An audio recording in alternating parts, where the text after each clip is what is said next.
Okay, Ben Miller, hello. Firstly, what was it like doing a Scottish accent in front of Billy Connolly and David Tennant? Absolutely terrifying. I think I wouldn't want to do a Scottish accent in front of David Tennant or Billy Connolly, but both together on the same day, which is how it played out. Yeah, not an enjoyable. So it's a double whammy in some senses. It is very much a double whammy. Helped slightly by the fact that Billy Connolly and David Tennant seem to have completely different kinds of Scottish accent. I mean, I don't know. And that was what I sort of, started to find as you sort of go around Scotland. You think there's such a huge variation in the way that people speak. There's a lot of different Scottish accent. I mean, it kind of makes a mock of the whole idea of a Scottish accent when you go round, when you go to Scotland, you hear people speaking so many different ways. So, obviously you've got Amelia, Bobby and Harriet in it, who are very good child actors, obviously in their debut performances, I presume. They improvise a fair bit in the film. Did they ever come out with something that completely threw you during a scene? Yeah, always. I mean, the improvisations with the kids are fantastic because they're brilliant. I mean, kids, I think, make better actors than adults generally, and make better improvisers for sure, because they don't have. I suppose they don't have all the baggage that we have. They're not kind of overthinking it like we are, and it's a constant battle.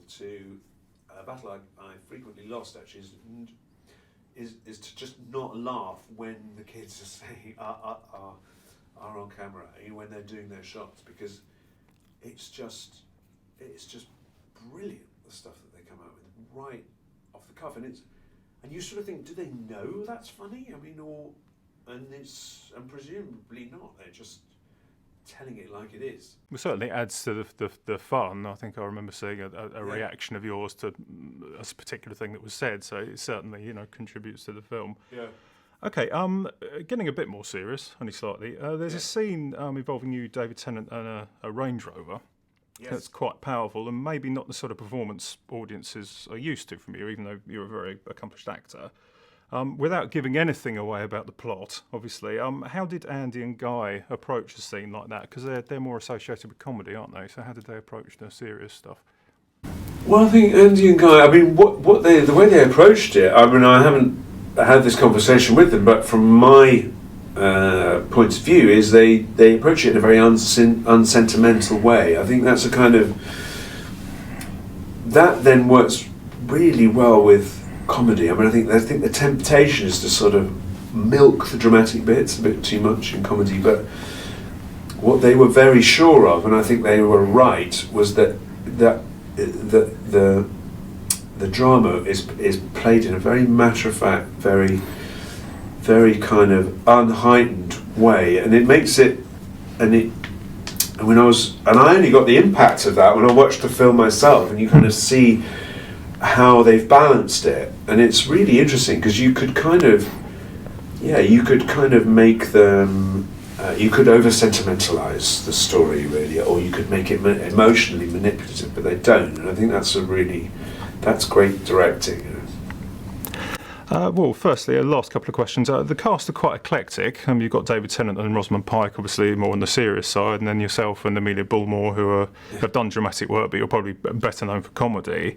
How did you and Amelia work on your on-screen relationship, and what was the general cast dynamic like with Billy Connolly and what have you? The cast dynamic was brilliant because, of course, we were all on location, and sometimes quite remote locations. So we were, it was great. We all spent a lot of time together, and I think that really helped in the on-screen relationships, because we all did get to know one another really, really very well. I mean, I loved loved the scenes with Amelia. She's just really, really funny, very, very dry. She's a writer herself. She writes Scott and Bailey. In fact, she was when she was doing this film, she was just about to write the series finale of Scott and Bailey. Oh right, which is quite heavy, isn't it? It's quite harrowing, a lot of that. Really yes. harrowing. Yeah. Yes. So she really properly inhabits, both worlds, comedy and drama. So yeah, and I love the way she plays things very, she's very subtle in the way that she played Margaret. I loved it. I loved And she's known for her characters as well.